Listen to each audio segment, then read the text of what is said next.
Assalamualaikum warahmatullahi wabarakatuh. Perkenalkan, nama saya Dina Tresafira, saya dari Prodi Manajemen Bisnis. Di sini kita akan membahas tentang analisis faktor. Konsep dasar analisis faktor yaitu 1. Teknik analisis yang memuat informasi tentang pengelompokan variabel faktor dalam sebuah penelitian. 2. Analisis faktor bertujuan untuk menyaring variabel yang paling unggul dan dominan dari beberapa variabel yang dipilih oleh peneliti. 3. Analisis faktor digunakan untuk membedakan variabel prioritas berdasarkan rankingan yang ada. Nah, selanjutnya ada persyaratan dalam analisis faktor, yaitu 1. Data masing-masing variabel berdistribusi normal. 2.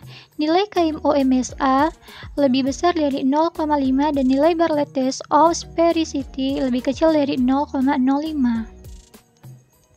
3.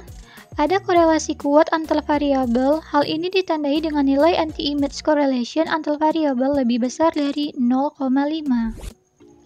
Nah, jadi di sini saya sudah ada contoh soal untuk menganalisis faktor. Contohnya yaitu, seorang peneliti akan melakukan penelitian tentang analisis faktor-faktor yang mempengaruhi kepuasan pelanggan terhadap fasilitas di Daily Park, Medan. Faktor yang diukur adalah mengenai P1 tempat parkir, P2 toilet, P3 musola, P4 lift, dan P5 adalah rest area. Nah, jadi di sini saya sudah ada datanya. Nih, kita kopikan saja. Di sini saya menggunakan 25. Kita copy. Terus masuk ke variabel P. Kita buat saja P1, P2, P3, P4, dan P5. Oke. Di bagian measure-nya ini kita pilih scale, dan scale. Terus di bagian labelnya ini P1 kita bikin tempat parkir. Kedua itu toilet. Ketiga musola.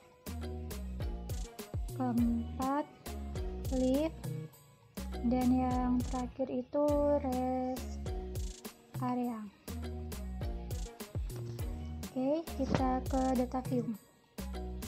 Nah, tadi kan saya sudah mengcopy datanya, jadi sekarang tinggal dipastekan saja di sini. Nah, ini dia. Selanjutnya kita akan melakukan analisis faktor. Caranya yaitu klik analyze, terus pilih dimension reduction, terus faktor. Terus ini kita blok aja semuanya, kita pindahkan ke variables. Terus di bagian deskriptifnya ini kita pilih initial solution, kita checklist, terus anti-image, terus KMO and Bartlett Test of Sphericity, continue. Terus bagian extractionnya itu kita pilih yang correlation matrix, terus unrooted factor solution and script loads, dan based on eigenvalue, continue. Di bagian rotationnya ini kita pilih yang Varimax, terus roulette solution, continue.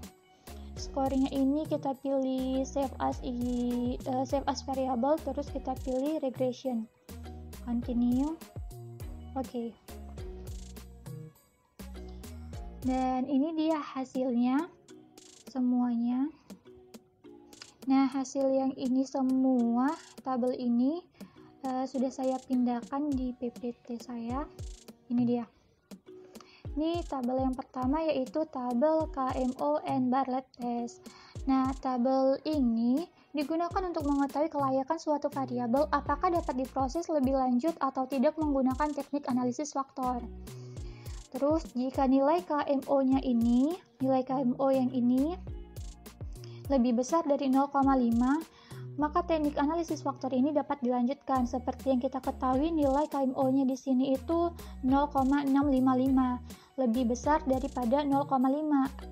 Kemudian, kita juga bisa lihat nilai sing-nya di sini itu 0,000, lebih kecil dari 0,05. Maka analisis faktor dalam penelitian ini dapat dilanjutkan karena sudah memenuhi syarat. Selanjutnya itu tabel anti-mix matrix. Nah, tabel ini digunakan untuk mengetahui dan menentukan variabel mana saja yang layak dipakai dalam analisis faktor. Persyaratan yang harus dipenuhi adalah nilai MSA-nya itu harus lebih besar dari 0,5. Nilai MSA itu yang ini, yang ada AA-nya ini, pangkat A-nya. 0,725, 0,24, 0,664, 0,572, dan 0,7114. Nah, tadi kan bisa kita lihat di sini kan variabelnya semuanya lebih besar dari 0,5. Artinya semua variabel ini dan ini layak untuk dilakukan analisis faktor. Tapi apabila ada variabel di sini yang lebih kecil dari 0,5 atau di bawah 0,5, maka dibuang saja, tidak layak untuk dilakukan proses. Jadinya kita lakukan proses ulang hanya untuk yang variabelnya memiliki nilai MSA 0,5. Seperti itu. Terus ada selanjutnya itu tabel communalities. Nah, tabel communalities ini menunjukkan apakah nilai variabel yang diteliti mampu menjelaskan faktor atau tidak.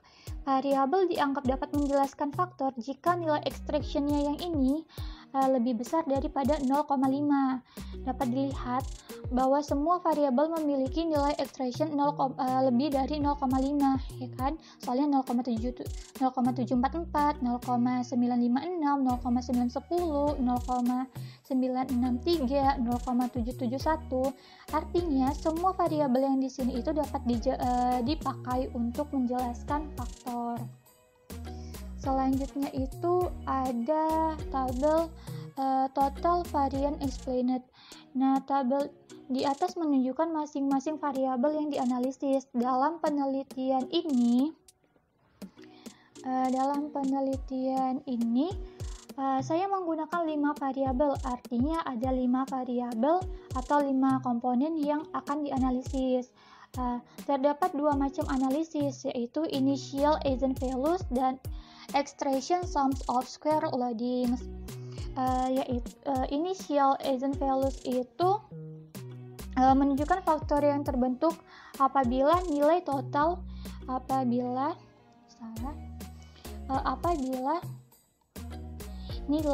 nilai yang di sini jika ditotalin itu hasilnya sama dengan 5. Kenapa sama dengan 5? Karena di sini saya menggunakan 5 variabel.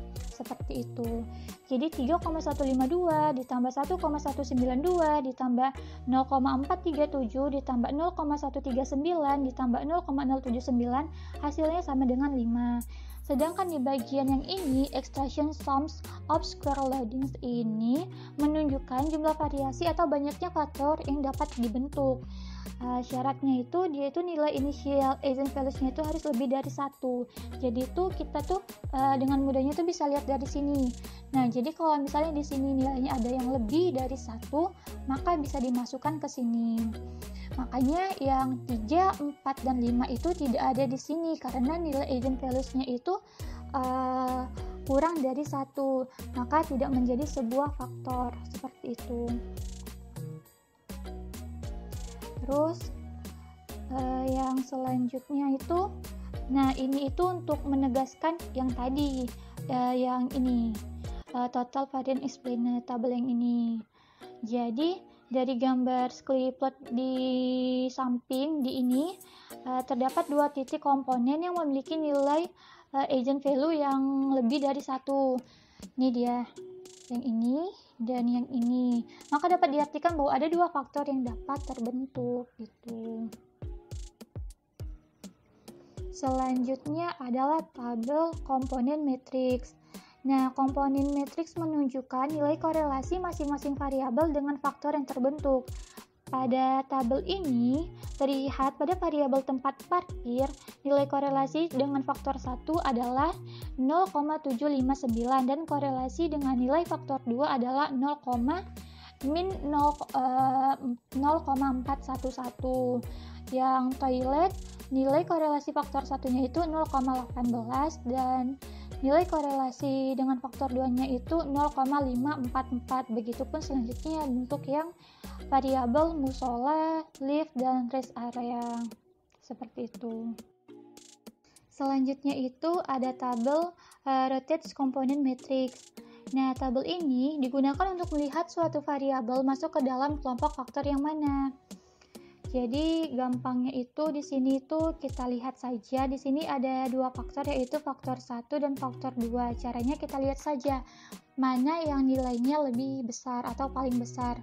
Contohnya di variabel tempat parkir ini, di antara faktor 1 dan faktor 2 ini, dia itu nilainya lebih besar di faktor 1, yaitu sebesar 0,851.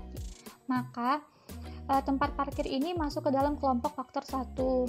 Terus yang variabel toilet ini lebih besar dia di faktor 2, yaitu sebesar 0,928. Maka dia masuk di kelompok faktor 2.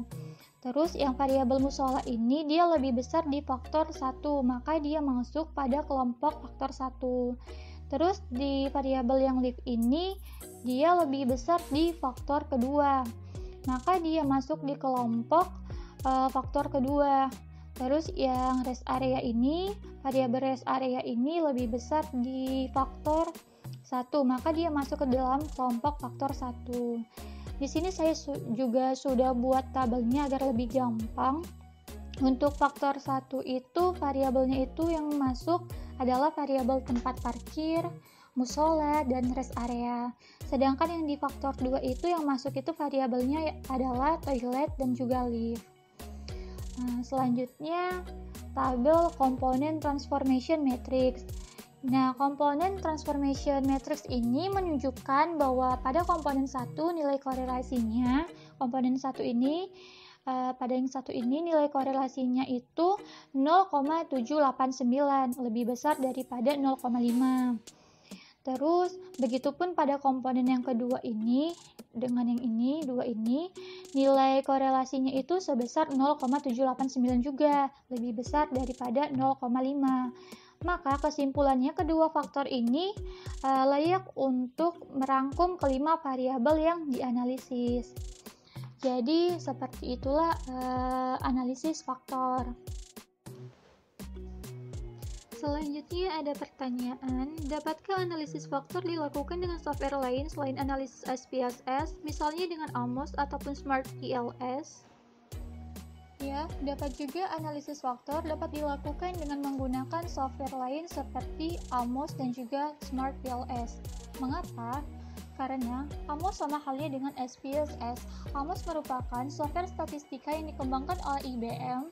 Software Amos emang dikhususkan untuk membantu menguji hipotesis hubungan antar variabel. Melalui software ini kita dapat mengetahui tingkat kekuatan hubungan antar variabel, baik antara variabel laten maupun dengan variabel manifest. Seberapa signifikan hubungan antara variabel dan seberapa fit model hipotesis dibandingkan dengan data real lapangan. Melalui Amos, kita cukup menggambarkan variabel laten dan variabel manifest, lalu menghubungkannya dengan panah-panah yang tersedia.